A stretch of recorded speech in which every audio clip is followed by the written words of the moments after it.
Good evening, good afternoon, good morning, depending on where you are around the world. We're just really thankful and happy that you are here with us this afternoon.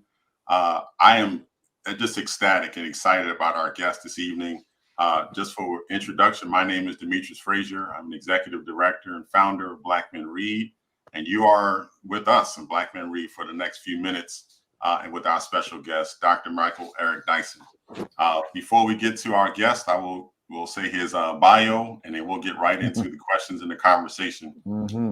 Michael Eric Dyson, distinguished university professor of African American and Diaspora Studies, College of Arts and Science, and of Ethics and Society, Divinity School, and Centennial Professor at Vanderbilt University, is one of America's premier public intellectuals and author of 7 New York Times bestsellers, including Jay-Z, Tears We Cannot Stop, What Truth Sounds Like, and most recently, Long Time Coming.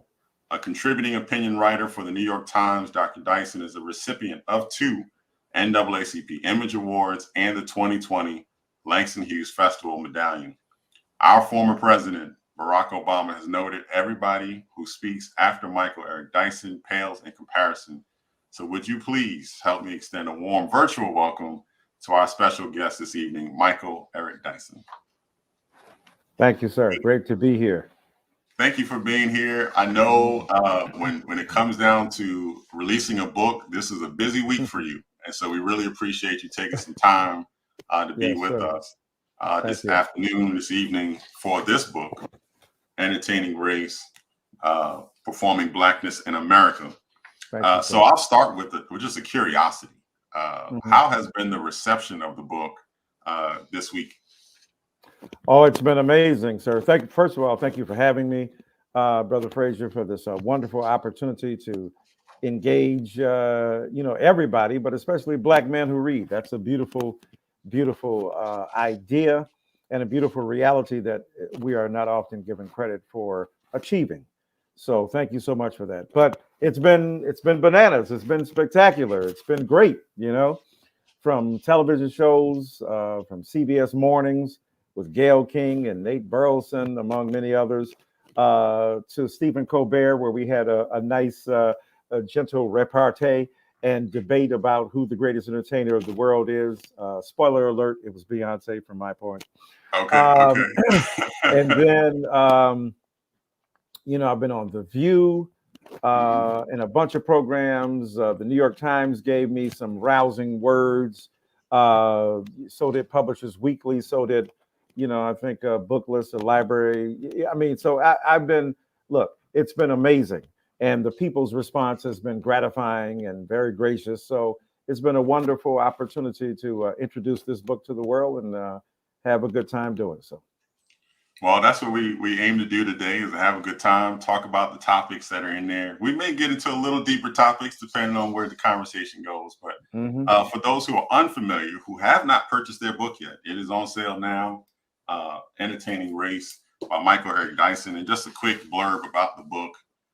It is a testament to Dyson's consistent celebration of the outsized impact of African-American culture and politics on this country. Black people were forced to entertain white people in slavery, have been forced to entertain the idea of race from the start, and must find entertaining ways to make race an object of national conversation. So we always have a very diverse group that are watching these videos. And we have some writers, we have some pastors, we have some who are just curious about your process. And so I'll start there. With all that you do, we're preaching and teaching, speaking, and maybe to a lesser extent now, traveling. Can you give us a sneak peek into your writing process, and secondarily, as insight, how that process relates to this book? How did you get to this specific topic?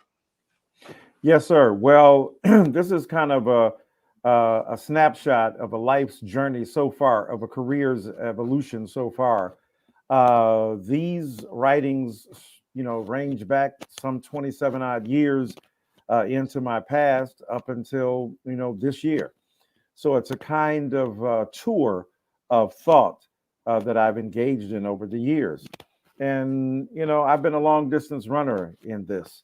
When I first got my PhD in 93 and 95. I was on the cover of the New Yorker magazine on a pull-out cover with Cornel West, with Derek Bell, with bell hooks. I was by far the youngest of that cohort of new Black public intellectuals. Now I'm the old man in the group, and with younger people and appearing on the best-selling lists with Clint Smith and Ta-Nehisi Coates and others. So Tom Brady or LeBron James, I'm trying to expand and extend what I do. So I wanted to gather these essays, and the most compelling rubric under which to gather them was that of performance, of entertaining the idea of race, excuse me, as well as Black performance of our identities within that circumference. So when I look at the fact, as you've already read, we've had to entertain white folk from the get-go. We've had to entertain the idea of race. And then we had to be entertaining about how we talk about race. And Black performance has been demanded of us from the get-go.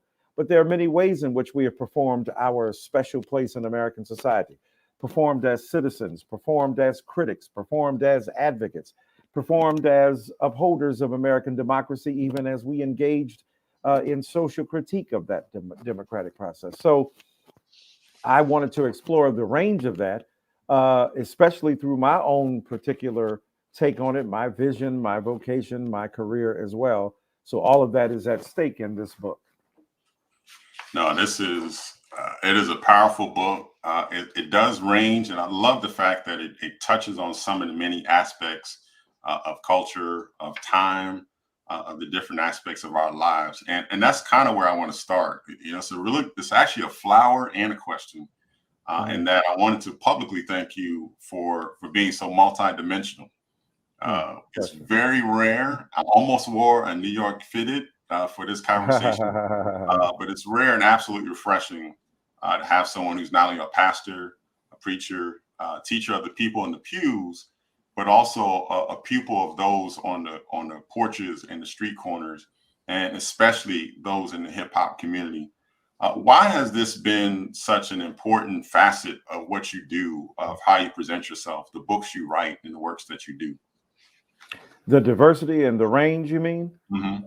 Right. Well, it's extremely important as an intellectual, because I'm old school in that way, that you're curious about a set of issues and you follow them along whatever pathway is open to you, that your talent or gift makes a way for you.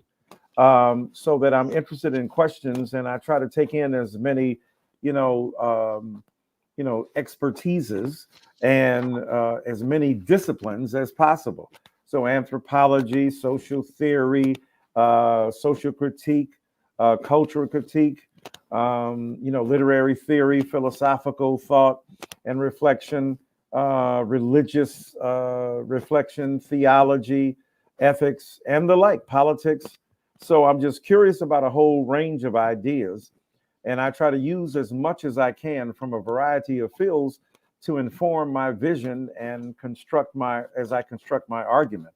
So it's extremely important because I was raised that way in terms of being taught, and also because I wear so many hats myself as an ordained minister, as a former pastor, as a preacher, as a professor, as a public intellectual, as a social critic, as a cultural critic, as an advocate for social justice, as a speaker, lecturer, and so on. So writer, media commentator, and so on and so on and so on.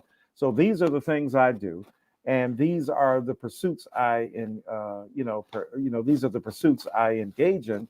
And as a result of that, I want my intellectual work to reflect that, the diversity of approach as well. Well, I can tell you, someone who grew up on hip hop and loves God and loves the people and all this other stuff. It has absolutely been an inspiration and role model for me, that I don't have to hide that piece of me in order to still do the same thing and same work that we do. Yeah, well, let me speak directly, because maybe I didn't answer all, especially about the hip hop part. But look, hip hop has been extremely important in the development of our people's cultural expression over the last 40 years. And I know it started off, it was rough. A lot of church people didn't like it, the cursing and so on. And I said, what's more obscene, the curse words or the cursed ways in which they're treated? The obscenity of the disregard that black and brown kids are subject to. And so now hip hop, to hard, never knew that hip hop would take it this far, Biggie said. He said that in 1994. Imagine what he would say in 2021, Right, where right. his partner Jay-Z is inducted into the Songwriters Hall of Fame and to the Rock and Roll Hall of Fame. And Biggie, of course, would have, been inducted and still may be inducted, as a matter of fact. So, when you think about Nas, nearly 50, still doing high quality work, or Black Thought, and so many other rappers who are, and of course, LL Cool J was inducted into the Rock and Roll Hall of Fame as well. Kudos to him.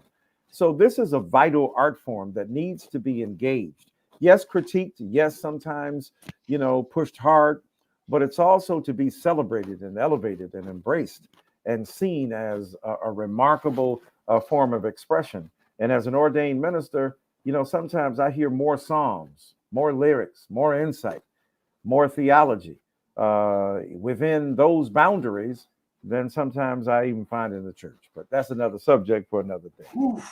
Look, I know there's some pastors in here who are probably amen and on this side of the verse too. But Bless them. Yes, and that's one thing I do love about hip hop in general, is that they keep it real. I mean, whatever the phrase turns to, they don't hide all of the pieces of what's happening around them. They become a lens.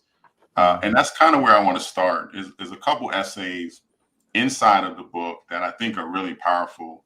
And one of the essays dropped this line on me, and it's been sticking with me ever since. It says, sometimes poetry tells more truth about history than either science or religion.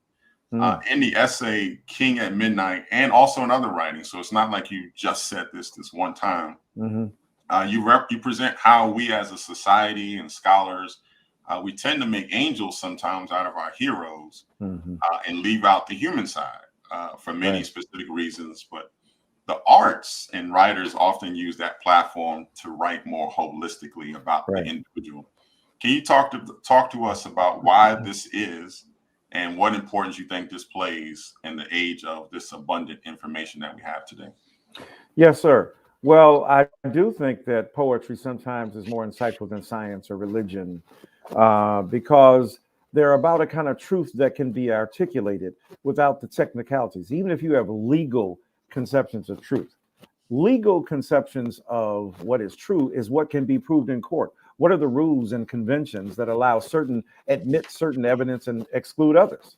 So you're not really getting to the truth. You're getting to the truth as can be extricated from a set of circumstances under a certain set of conventions and rules that allow and disallow certain evidence to constitute a compelling argument to be made by competing jurists to adjudicate, to decide between competing claims of truth. And so, you get a truth there, but it's a narrow truth. It's a specific truth. It's a targeted truth. But whereas in poetry, it doesn't have such boundaries. Lyrics doesn't have such boundaries. I used to fuss when the landlord dissed us. No heat, wondered why Christmas missed us. Birthdays was the worst days. Now we sip champagne when we thirsty. Damn right, I like the life I live, because I went from negative to positive, and it's all good. And if you don't know, now you know. What do you know now? Some deep and profound insight into the nature of culture that maybe anthropology could deliver, but not as immediately and not as briefly and not as in tight a circumference as the insight of a Biggie Smalls. Or when, Tupac said, just the other day, I got lynched by some cricket cops, and to this day, them same cops on the beat getting major pay. But when I get my check, they taking tax out, so we paying the cops to knock the blacks out. Again, targeting his audience, summarizing an entire swath of knowledge there by suggesting that we are, in one sense, becoming complicit in our own demise by, underwriting our own undoing, right? Subsidizing our own oppression through a tax base that supports police people who end up hurting Black and brown peoples disproportionately. all that condensed into words, sentences, and ideas that have to be grappled with. So in that sense, I think it's extremely important. And the yield of it, the payoff of it, is that we gain a greater sense of camaraderie and companionship with fellow sufferers and strivers along a path of knowledge and enlightenment. And it offers us an opportunity to establish relationships with younger people who are struggling in their own time with issues that we have to struggle with in our own times, but differently. And sometimes we don't have the same problems. Look, we didn't grow up with Facebook and Twitter and Google. We ain't grow up with that, and Instagram. We didn't have all that. We had Encyclopedia Britannica, bruh, and you had to go to the card catalog in the library, where the lies are buried, to dig up the lies where they're buried. So it's a different process. Not dissing what's going on now, because you can have that knowledge more immediately delivered. You can have an entire archive given to you in the one fell swoop of a gesture on a computer. You can have a digitized library at your disposal. So that's extraordinary. But it doesn't take the place of hard work and thinking critically about the world in which we live and using your thinking cap, as the old people said, as you struggle with certain issues. So the yield, the consequence is that we're able to, advance electronically and technologically, but we got to appeal to some of those old school values and visions that prevailed that allow us to struggle with ideas in a serious way. So hip hop certainly has been a tremendous way of having street poetry, pavement poetry communicated to us, but also to communicate some of the ideas that we've had that may not necessarily be heard because they're stuck between the pages of a book, as opposed to found within the lyrical universe of a rapper on record or on wax or digitally speaking as well. So I want to pull two things together just as you were talking. Do you think that explains a lot of the animosity and critique of hip hop, that because they present this raw, unfiltered image of all of the ills that's happening and done to the Black community? Do you think that explains why? I think you wrote in the book that you were called to Congress right. to talk about hip hop, right? So if they have this much animosity or negativity towards it, is it because, not just because of the vulgar language, not just because of the words against women, but is it also because of that part where it's a lens that they don't want to have seen?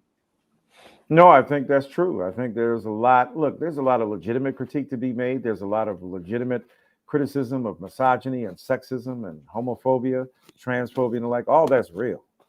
But on the other hand, you're absolutely right. Some of the disagreeable sentiment evoked by, a passionately intense debate over hip hop has to do with it digging under the surface and, all the stuff you swept under there, it's sweeping it right back out.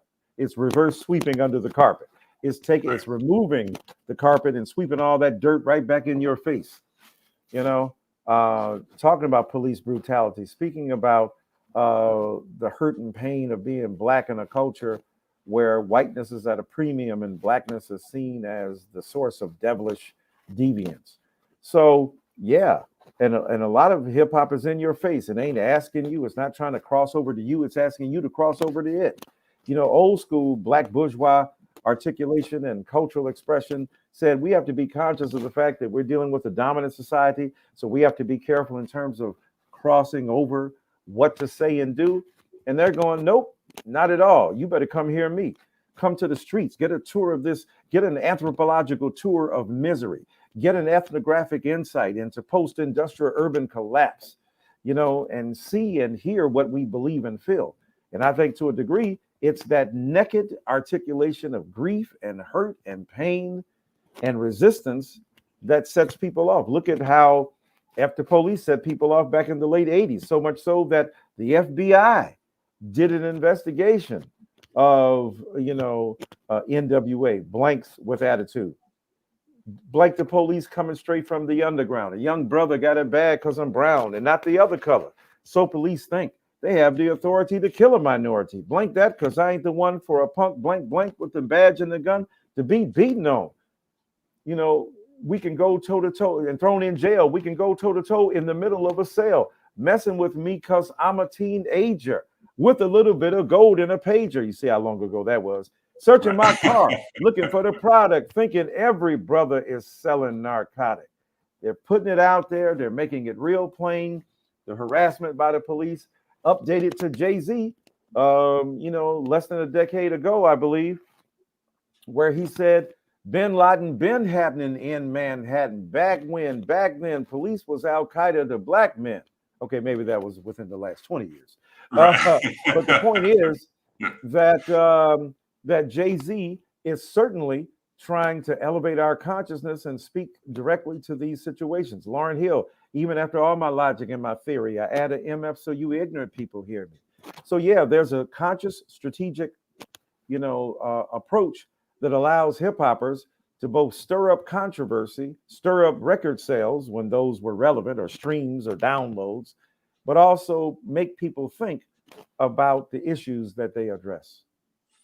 No, you're hitting on all the major points, and I'm just watching the chat and the comments and all, a lot of amens and agreement with what you're saying. Okay. If you're just joining us, we're talking about the book Entertaining Race, Performing Blackness in America by Michael Eric Dyson, our special guest this evening. I want to switch to you mentioned the word, so you opened the door for me a little bit. And this is something really important, I think, for the cohesion of all of our movements, and that's the role of women, specifically Black women in the church and in social movements. You mentioned being let go from a pastorship because in the past you had ordained women to be deacons.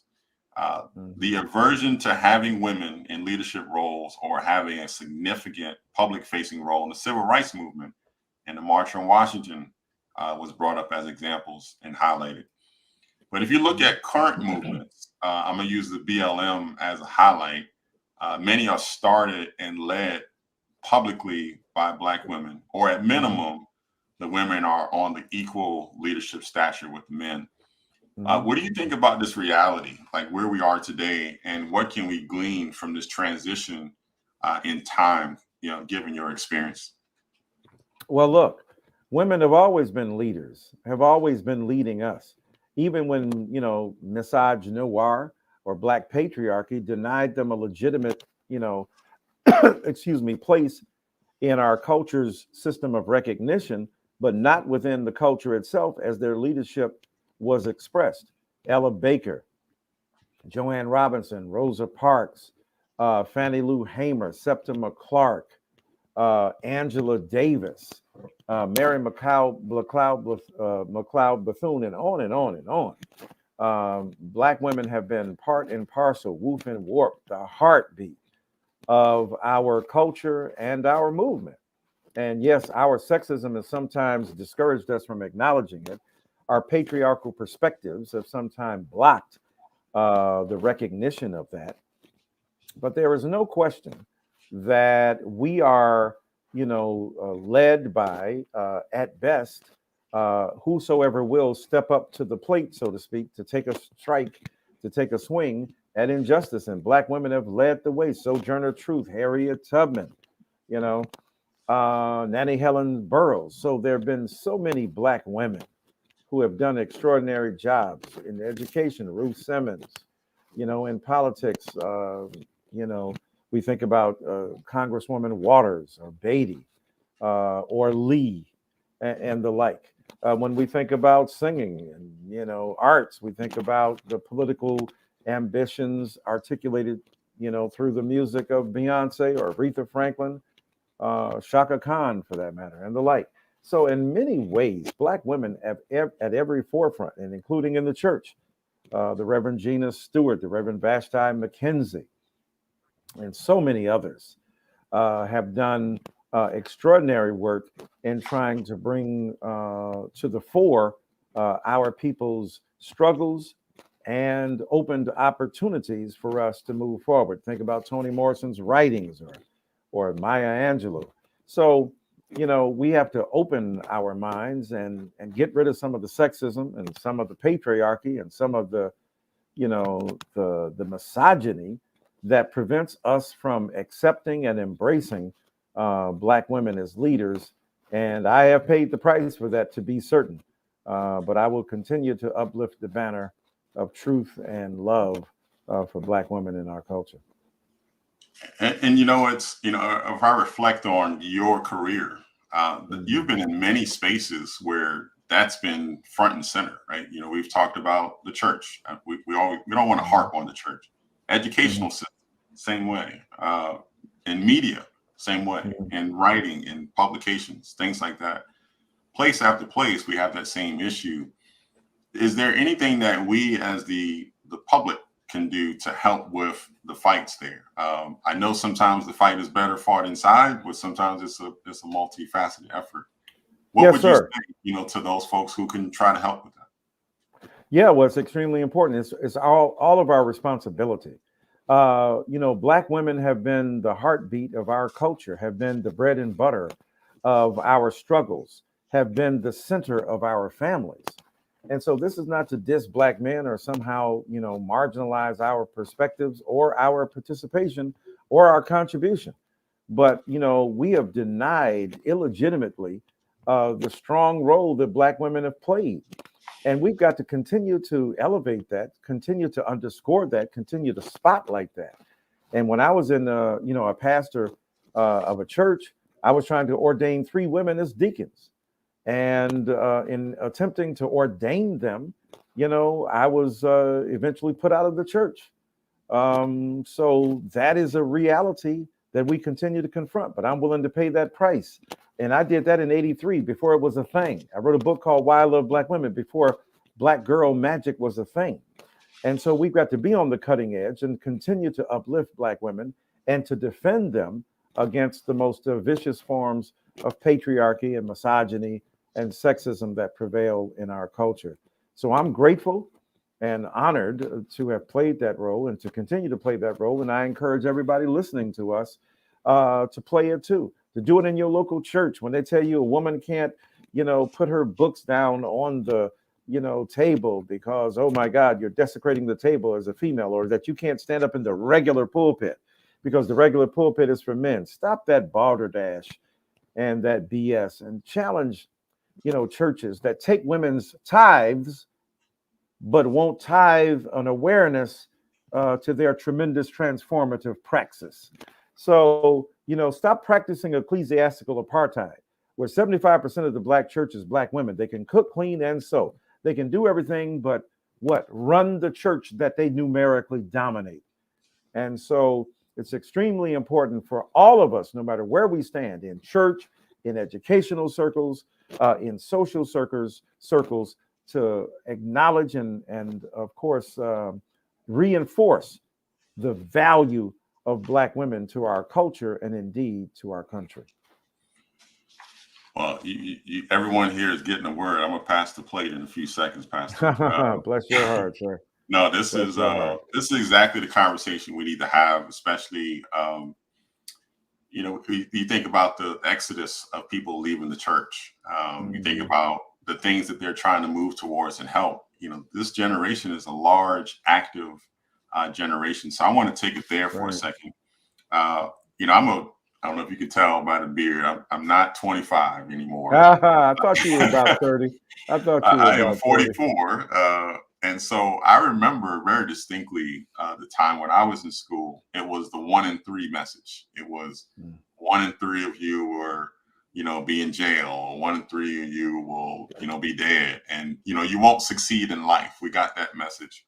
But so I fully understand why we fight. I fully understand who we're fighting for and why we must continue to persevere in that kind of lens. You would have that same lens. But what I do want to shift our thoughts to is this generation, the one that's come through a period of watching murder after murder and murderers get away with it in HD. They've seen it on TV. They've seen people get away with it. Given your experience, not only in church, but in social movements, and with the backdrop of maybe they're not in your pulpits, not in your congregations anymore. Like, how do we continue to push that message, to drive that energy, to keep moving towards social change in the Black and brown communities for this new generation of wall builders? Right. Social change in these Black and brown communities against what? Self-destructive behavior. I want to just be clear. I'm answering your question. Yeah, against the backdrop of maybe they don't have that experience that you and I've had. They Mhm. also don't see where there's progress in their eyes because they haven't been around as long, you know. Mhm. No, well, you got to keep pushing. You got to keep fighting. I know it's difficult for people to understand our perspective.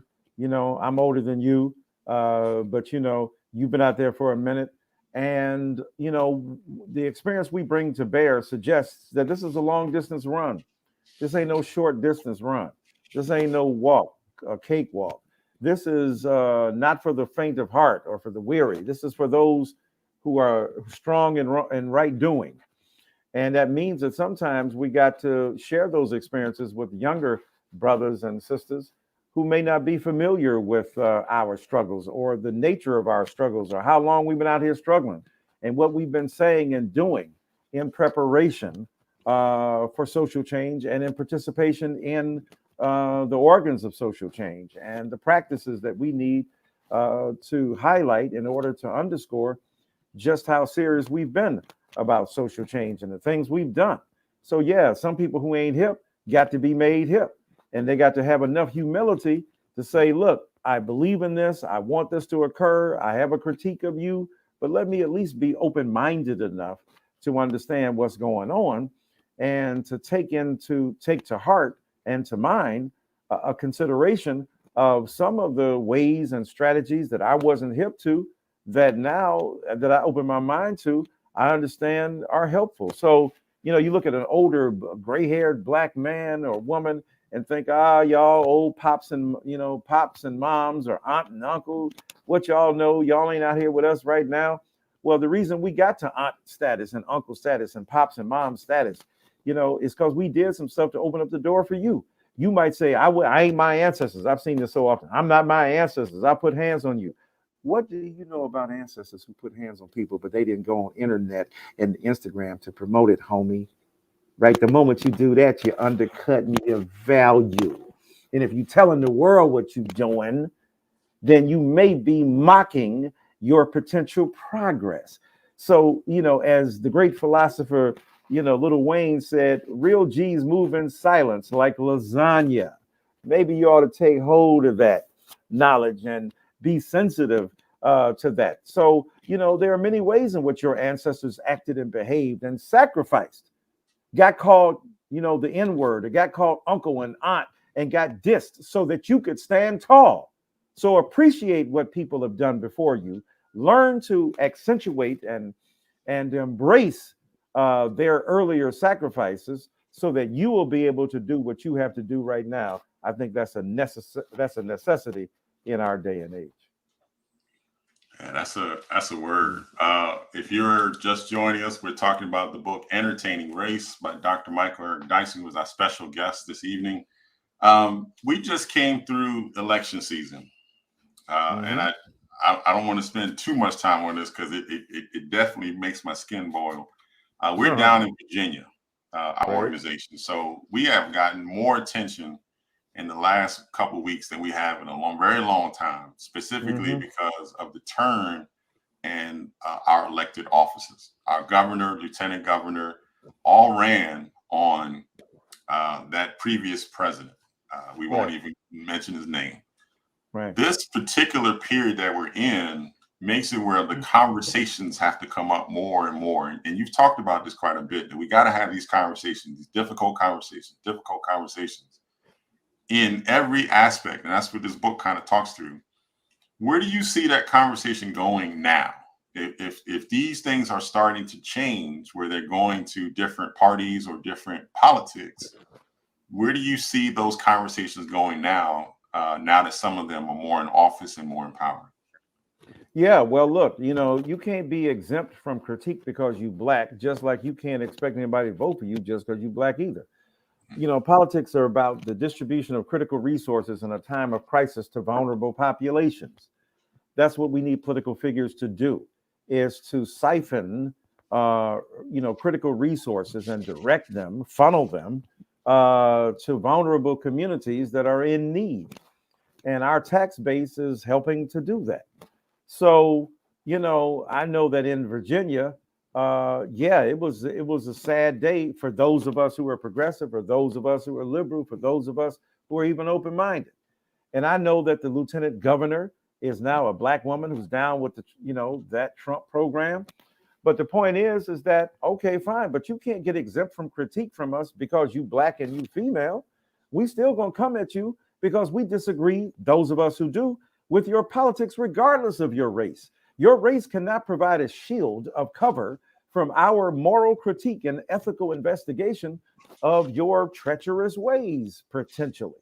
And so just because Youngkin and Sears are doing what they do, we've got a special obligation as social justice advocates, as critics, as people who are politically astute, to say that it doesn't appear that their politics are going to jibe with the majority of black people. And if you're running on a platform against, critical race theory, when you've ginned it up, you've made it a controversy that is really non-existent.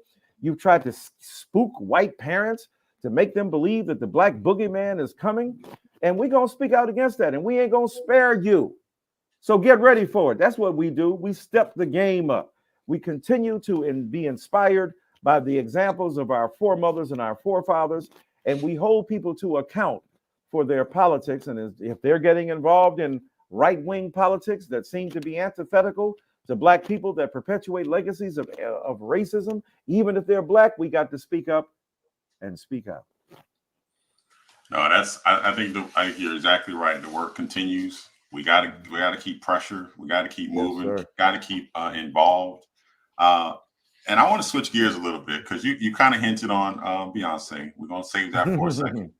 But there's someone else that you spoke so lovingly about in this book, and it'd be a crime to not really talk about her, and that's Aretha Franklin.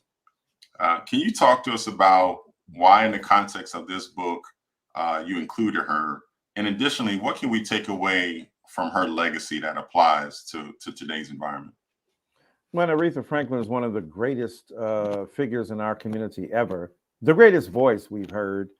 For no mystery, it was no mystery that the Rolling Stone magazine named her the greatest singer of all time, period. And her song Respect, the greatest song of all time, her version. We know Otis Redding wrote it, but she rewrote it in terms of her interpretation. And Otis Redding said, man, that girl, she's a friend of mine, but she done took my song. And he knew it. He knew she did a better job and he did a hell of a job, but she did an even more especially provocative and redemptive job, because she both articulated Black feminist sensibilities, the freedom of Black women to do what they had to do, respect me, regardless, when I get home, show some respect.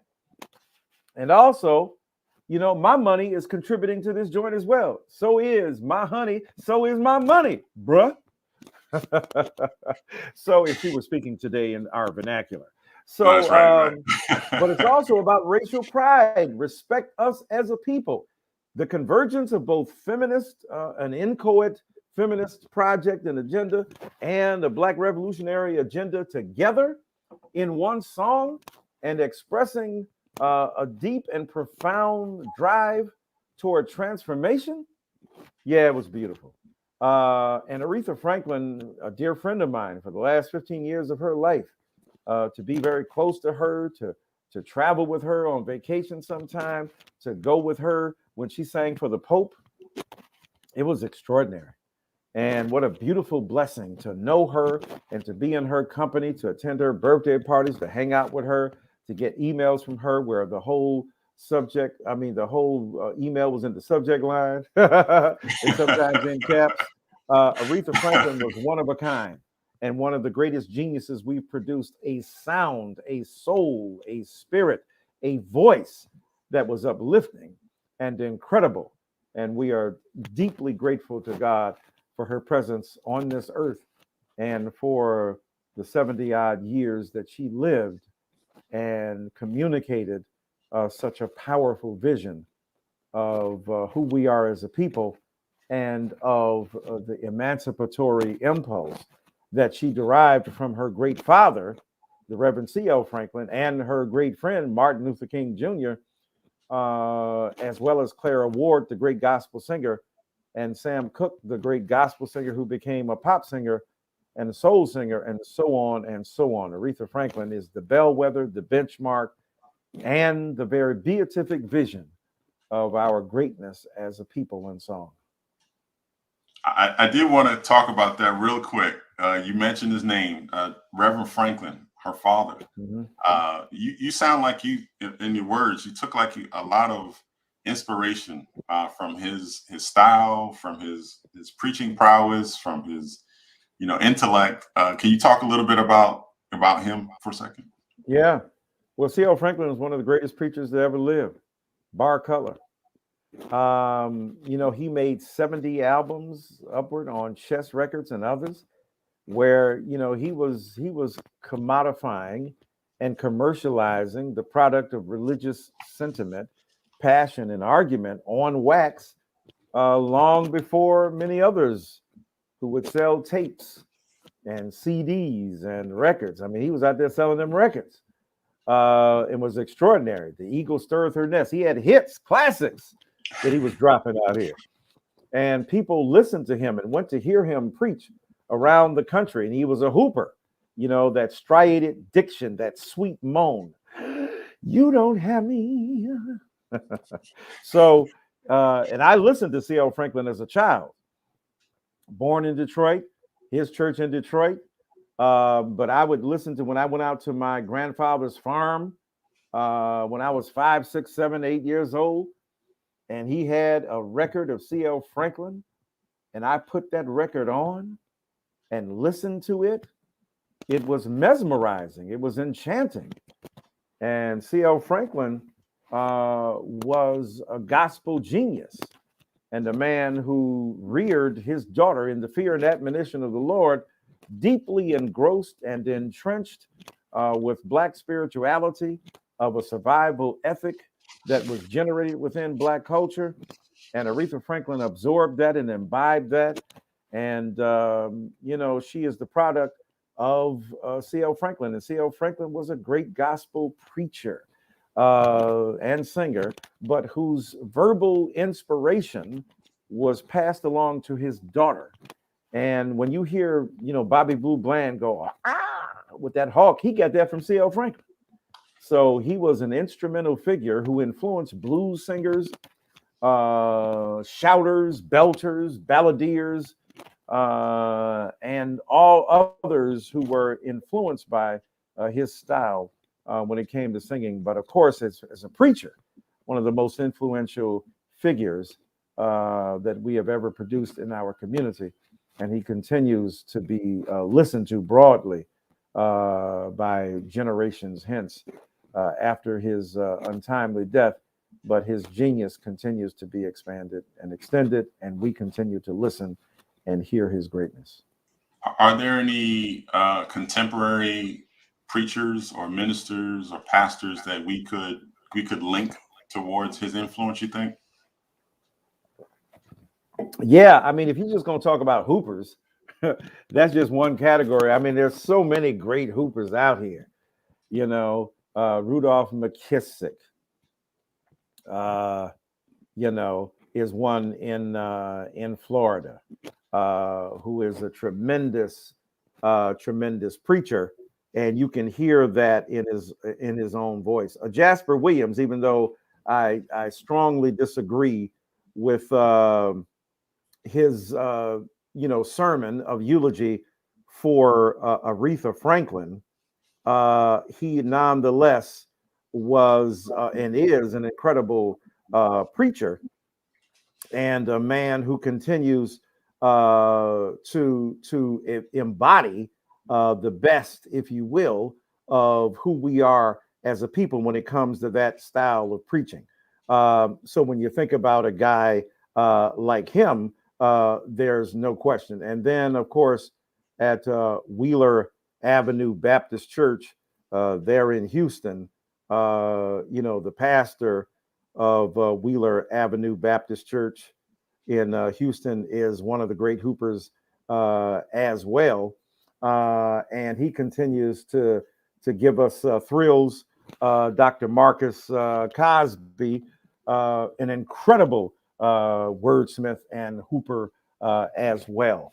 And then you've got others who can tune up and sing. I mean, there's so many. I hate to even, because I've heard so many. John Adolph out of Texas is one of the greatest hoopers as well. But there's so many more who do it. My man Lance Watson, who's a sweet tuner, hooper in that sense, but Right here in Virginia. one of the greatest. I came up with Lance Watson in Detroit, Michigan, one of the greatest preachers that Detroit has ever produced, and one of the greatest preachers in the nation today. And then you think about the social justice advocates, people who are on the cutting edge, who combine both the interest in Black storytelling and expository preaching, as well as social justice. The Reverend Dr. Frederick Douglass Haynes III is a rhetorical genius who continues to man the pulpit of Friendship West Baptist Church in Dallas, Texas.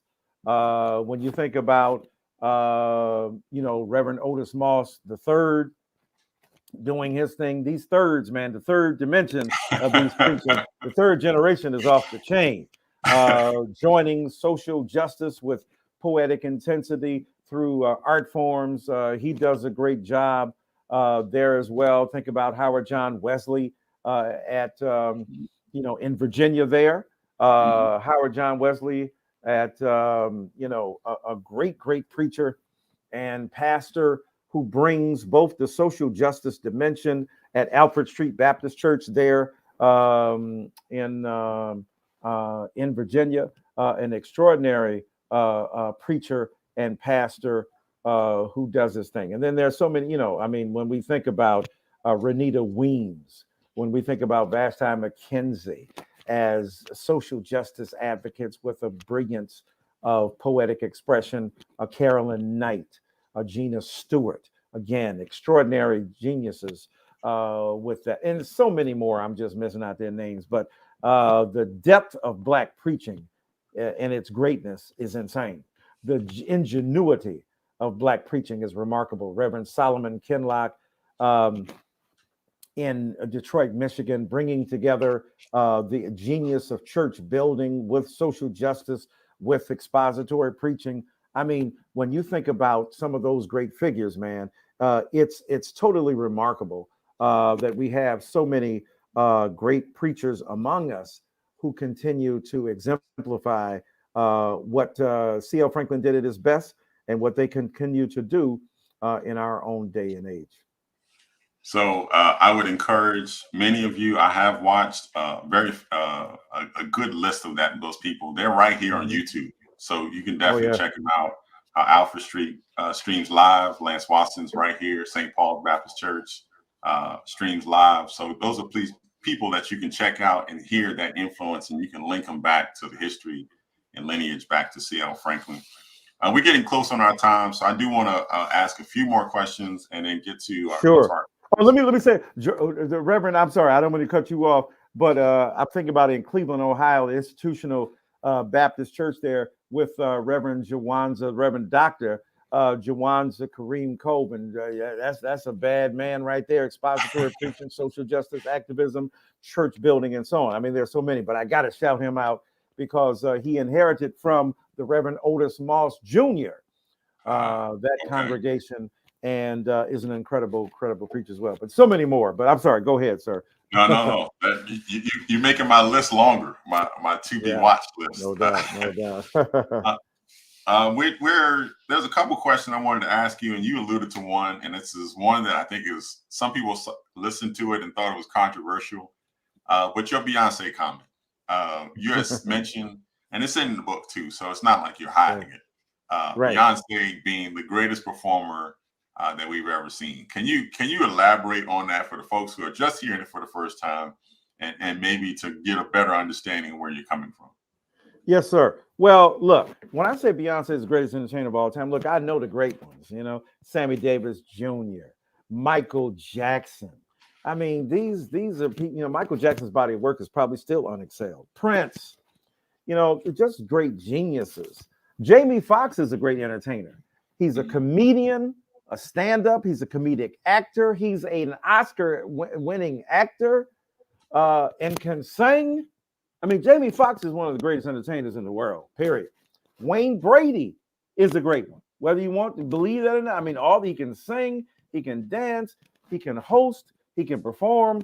So, we got some great ones. But to me, Beyonce is at the top of that list. She can sing extraordinarily well. The height of her vocal ascension continues to emerge at 40. Michael Jackson's height was from 10 to 21, maybe 22, 23. His voice changed and shifted. Still great, but not the powerhouse vocals of I Want You Back. I do now. I want you back.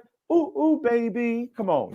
When I had you. Remember that? I treated you bad and wrong, my dear. Oh, girl, since you went away, don't you know all right, enough of my amateur singing. So he was at, and when Smokey Robinson heard that song, he said that 10-year-old boy didn't took my song. All right, just like with Aretha, when you hear Michael, ABC, look at the power of the vocals, shifted up, sonic hiccups, right, a lighter falsetto voice that adapted to the growing body and the older man. Now, there's also, the argument that her voice is stronger, longer, right? Then in performance, she's doing that and singing without aids of a darn, soundtrack and stuff. Right. And she's singing live and she dancing at the same time. Now, Michael danced too, but not nonstop for 2.5 hours. And as that old Frank and Ernest cartoon said, Ginger Rogers did everything Fred Astaire did except backwards and in high heels. She did everything Michael did except in high heels and leotards, irregular leotards, or what do you call them, asymmetrical leotards, and doing it and get their hair caught in the fan and don't stop singing and keep singing until they cut her hair out the fan. There in Toronto, in Canada. And the woman is phenomenal and nonstop dancing for 2.5 hours while singing at the top of her vocal register. Absolutely. That is unheard of. So I got receipts and I got evidence and I got backup. I ain't just saying it because I love Beyonce and she's an incredible human being and one of the sweetest women on the face of the earth, but she is a remarkable entertainer. I think the greatest we've ever seen. Yeah, we see some MJ is the GOAT comments, and we do have some affirmation of what you're preaching here. I mean, MJ was the GOAT, but that's like LeBron and MJ. Somebody will still think the other MJ, Michael Jordan, still the GOAT after Kobe, after LeBron. But I'm telling you what, tell me that Michael's voice was as strong as it was when he was a kid from 10 to 20, as it was at 30 and 40. And Beyonce is still at the height in concert, nonstop performance. I said performer, entertainer. Michael Jackson, incredible rubbery limbs. She did all that and added some vernacular dance. Please. I got arguments here, y'all. We can go at it. But I love Michael. That's my man, too. I saw him at this height. I saw Beyonce at her height. I'm just telling you, ain't no comparison to Beyonce. Yeah, this is not a Michael Jackson bashing session. This is not at all. Not at all. Love that brother. Love that brother. No, that's perfect. There was one other thing that happened in the book. It was towards the end, and it was a conversation you had with Ta-Nehisi Coates.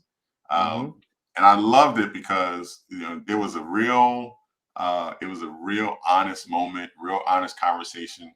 And I was wondering, you've been on both ends of the spectrum. I'm interviewing you today. You've been interviewed many, many times. You've also been the interviewer. Right. Has there been one interview that has shocked and surprised you either way, whether you were the interviewer or the interviewee? You were just totally floored. Well, I try to be well prepared, man, so folk won't sneak up on me. Uh, but I've been pleasantly surprised by people when I first started talking to Jay-Z and saw how smart he was and Mm, how intelligent he was and how gifted he is, or not was, but is. That was refreshing, right?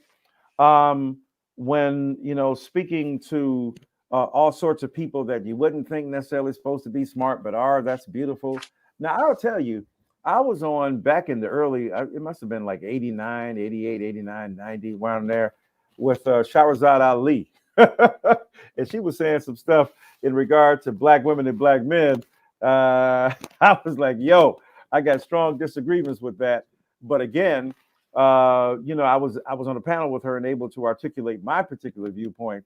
I was also on a panel with Suge Knight, mm. and Suge Knight was basically, making arguments about Tupac and people writing books and not familiar with him. So I thought he was signifying. So I had to try to, talk back to Suge Knight with both recognition and respect, but also with direct, vigor and insistence that I got to hold my own. So I've been on panels with a whole lot of different people with whom I've disagreed, like Jordan Peterson over in Canada, and that interaction is in our book where I debated him. So I've debated a whole bunch of people, talked to a whole bunch of people, but those would be among some of the standouts that I've had in recent years. No, I think a lot of people have been shocked around the intelligence of Jay-Z, for example. They Mm, just assume he's a rapper. He just flips a couple right. words here and there. But those are also Mm. people that probably haven't listened very closely to his lyrics, Oh his no, they interviews, haven't. They things haven't like that. listened, man. They're not Yeah, informed at all. they ain't listening. They ain't listening at all. And then when they hear, they'll be surprised at the level of reflection, the critical analysis, the depth, and so on. But there are others who have presented the same kind of intelligence that we just don't expect them to have. When you talk to a Nas, who's wide reading. I mean, Nas has read so deeply and so profoundly in so many areas, goes routinely to Esselwan bookstores in California, Los Yeah. Angeles, and gets volumes upon volumes of books and reads and studies and engages. So yeah, it's remarkable to come across folk like that, and that's why I do what I do and talk about in this book some of the subjects I talk about because I want to highlight the extraordinary capacity of people that we sometimes take for granted or ignore or overlook in terms of their intelligence as well as their art. So before we close, I want to put a charge out to the folks. We want to make this another New York Times bestseller. Go out and get your book. He mentioned an independent bookseller, Eastwan, out in California. There are many of Mhm. them across the country. Go support your local bookstore Right. or online, Barnes and Noble, Books a Million. Those are all great places as well. Bookshop. Go buy the book. You'll be thoroughly pleased by the breadth of the content there, and there's so many different essays from different parts of our culture and society that I think you will really enjoy the book. So before we get out of here, Dr. Dyson, is there anything that you want to say to the folks? Also, can you tell us where we can support you in the next leg of this book tour? Yes, sir. Well, I'm honored to be here. It's a great time to talk to you. I just want to encourage all the men and women and boys and girls and whoever's looking and listening to read books, to deeply engage in your community by through knowledge, and to participate in the ongoing struggle for justice in this country as much as you can. But also, literacy is critical. It's been an impulse of Black people from the start, and we must continue that. And look, I'm here at CBS Studios. I'm going to tape James Corden Late Late Show to be on tonight, so y'all check that out. I'll be on The Real, I think, on Thursday. You know what it is, keeping it real with the sisters. That's I'm right. gonna do that, and so many other shows. Undisputed. I'm out here, so y'all keep buying them books. I keep writing them, and let's keep the love affair of literacy going as long as we can. Well, Dr. Dyson, it's been an absolute pleasure. For everyone who's here, make sure to go follow Dr. Dyson on Instagram, Twitter, Facebook, wherever you can find him. But also make sure you go out and support by buying the book. entertaining Thank you. race, performing Blackness in America. Dr. Dyson, has been an absolute pleasure. We really appreciate you taking the time to spend with Black Men Read and also some sisters. I see them in the chat. So really appreciate your time being here. Thank you so much, my friend. God bless you. And thank you for this tremendous opportunity. Thank you, sir. Good night. All right. Good night.